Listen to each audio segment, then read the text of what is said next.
Bonjour à tous, bienvenue dans cette nouvelle vidéo. Donc aujourd'hui je vous retrouve pour un petit book haul. J'ai décidé de ne vous faire plus que des petits book hauls avec maximum 7 livres à vous présenter. Ça en fera peut-être plus souvent, mais je pense que c'est une quantité raisonnable pour pas vous noyer sous les informations. Alors tout d'abord, j'avais très envie de découvrir Léoto, Paul Léoto, qui est principalement connu pour ses journaux. Qui sont parus chez Mercure de France. Donc moi je me le suis trouvé d'occasion. Vous voyez, il n'est pas très en bon état malheureusement, mais ça c'est pas rien. Ce qui compte c'est le texte. Et j'ai pris le journal particulier de 1933. Voilà, donc je n'en sais pas plus. Je sais qu'il présente ses mémoires en fait tout simplement de façon très courte à chaque fois, très succinct. Alors c'est Dominique Leroux dans l'Art des listes qui le mentionne plusieurs fois comme justement étant un amateur de listes et une façon d'écrire son journal, c'est un peu sous forme de liste. Donc voilà, je vais découvrir et voilà, une petite image à l'intérieur, petite surprise, c'est toujours rigolo quand on trouve un petit ouvrage. Donc voilà, j'ai hâte de découvrir Léoto, à travers son journal. Et je me suis pris Le Petit Ami, donc c'est chez Gallimard dans la collection L'Imaginaire. J'ignore si le lecteur s'amusera beaucoup des souvenirs d'enfance que je vais raconter. Il y a bien 5 ans que je me demande si je dois les écrire, moi, et je viens seulement de m'y décider. Qui sait aussi si cet enfant que j'ai été et que je revois en ce moment avec une netteté qui touche au prodige ne me reprochera pas quand j'aurai achevé d'avoir été à son sujet si loin dans ce livre. Pauvre chéri, comme disent si tendrement mes amis quand je leur en parle. Enfin, ça fera peut-être quelques bonnes pages. Donc c'est un extrait du livre, bien sûr.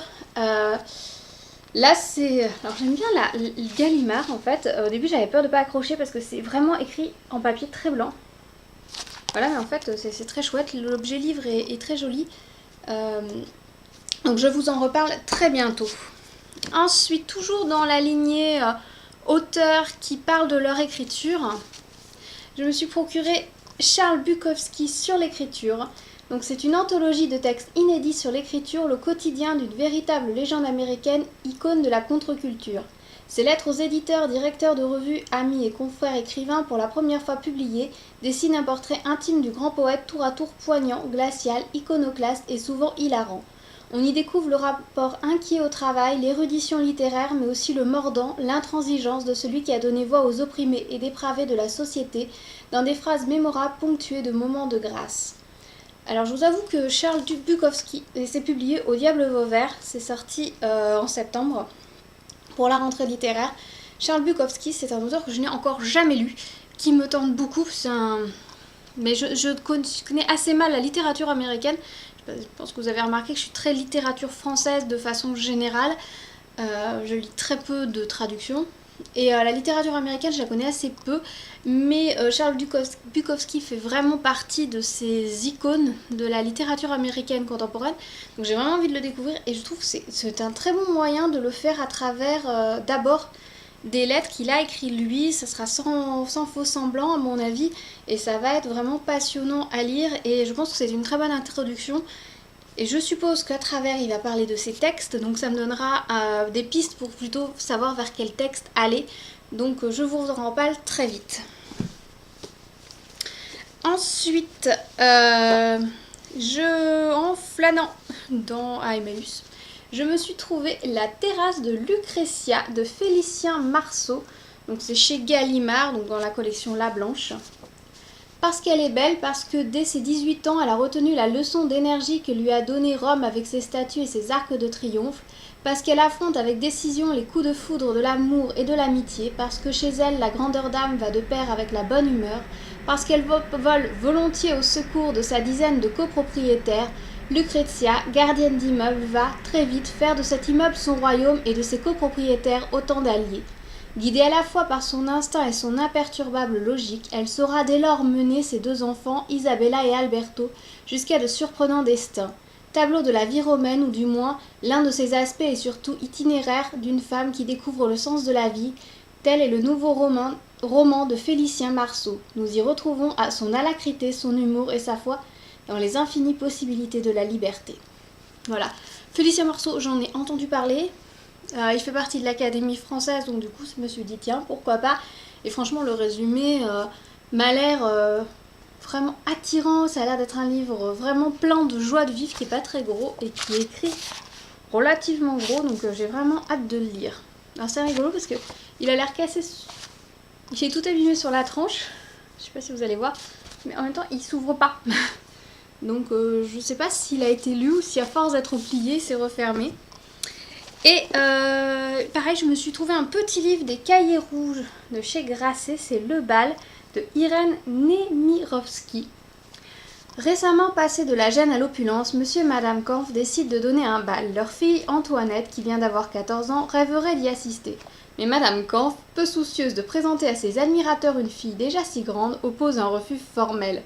Antoinette ne préméditera pas sa vengeance, elle l'accomplira d'un geste dans un état second, et elle sera terrible. Par la cruauté et la drôlerie, par le courant de tendresse étouffé qui traverse ce petit livre étincelant, Le bal est un des très rares chefs-d'œuvre consacrés à la description des tourments de l'enfance. Là, c'est un tout petit livre, c'est une petite nouvelle.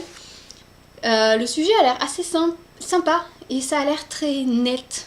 Voilà, comme ça, la vengeance qu'elle va accomplir d'un seul trait, ça m'a l'air d'être fulgurant à lire d'une seule traite, absolument, donc j'ai vraiment hâte. Et enfin, je vais vous présenter deux petits romans jeunesse. Voilà, d'abord, Mon père n'est pas un escargot, c'est chez Oscar Éditeur dans la collection Autocar. La collection Autocar, c'est qu'il y a une partie de temps en temps du texte qui est tout simplement intégrée dans un dessin. Perdu, il n'y en a pas. Voilà, ça permet aux jeunes lecteurs de ne pas s'ennuyer, on va dire, au cours de sa lecture. Les parents de Prune se sont séparés, alors quand son père appelle pour passer des vacances avec elle, c'est le bonheur. Surtout lorsqu'elle n'a pas eu de nouvelles de lui depuis quelque temps. Mais elle pardonne tout à son père car c'est un artiste. Il a des doigts d'artiste, une vie d'artiste et un emploi du temps très artistique aussi. Et lorsqu'elle apprend que son père n'a plus de maison, Prune est désespérée. Tout à coup, je comprends pourquoi son vélo était chargé comme un baudet. Il porte sa vie sur son dos comme un escargot, sauf que mon père n'est pas un escargot mais un être humain.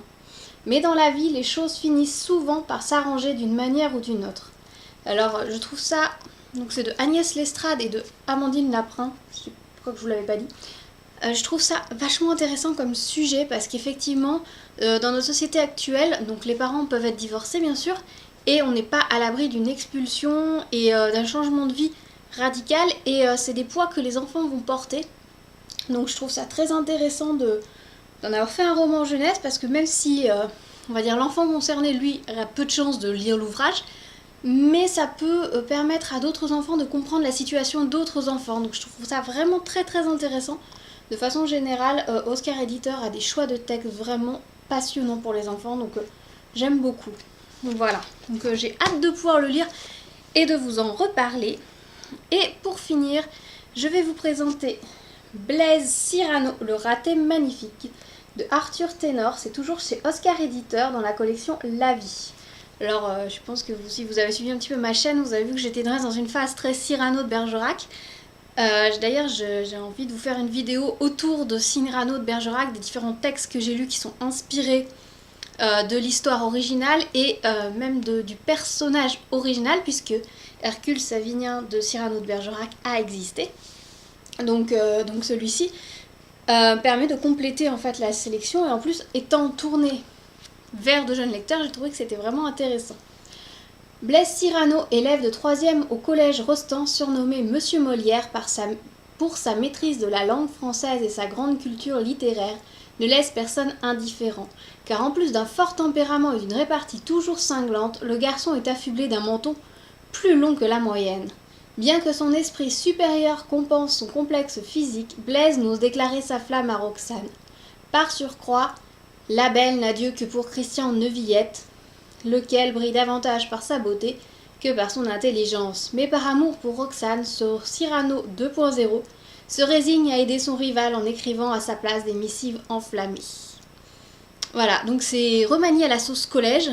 Alors je suis assez curieuse de voir comment ça peut être transposé en fait, déjà d'époque à époque, c'est pas évident, mais alors en plus de prendre un personnage, on va dire adulte, placé avec dans un monde d'époque assez particulier, violent, où Cyrano manie vraiment l'épée, etc. Comment est-ce qu'ils vont pouvoir transposer ça dans un livre actuelle et surtout avec des personnages qui ont quoi, 14-15 ans.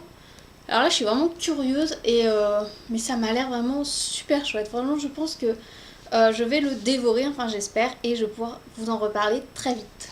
Voilà. Donc voilà pour les 7 livres qui ont rejoint ma bibliothèque dernièrement. Donc j'espère vous en reparler très vite sur la chaîne, sur le blog. Donc restez à l'écoute et je vous souhaite de belles lectures. Bye bye!